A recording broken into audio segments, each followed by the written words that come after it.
আসসালামু আলাইকুম প্রিয় ভাই বোনেরা, সবাইকে আশা করি ভালো আছেন। আলহামদুলিল্লাহ আমিও ভালো আছি। সেহরির জন্য অল্প করে একটু মুরগি রান্না করব, তাই কড়াই বসাই দিলাম।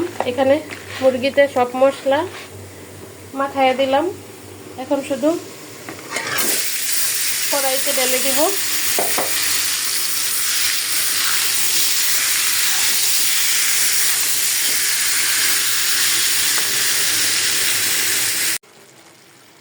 মুরগির মাংসের সাথে আমি অল্প করে মুগ ডাল দিয়ে দিলাম, কারণ আমার তালহা মুগ ডাল দিয়ে মুরগি অনেক পছন্দ করে। মুগ ডাল কেউ বলে ছোট বুটের ডাল। কষানি হয়ে গেছে, আমি একটু পানি দিয়ে দিচ্ছি।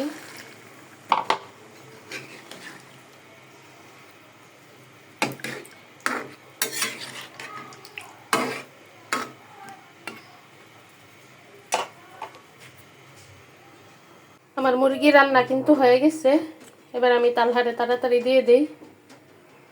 তালহায় ছোট বুটের ডাল দিয়া মুরগির মাংস দিয়া ভাত খাবে, ওদের আগ্রহে অপেক্ষা করতেছে।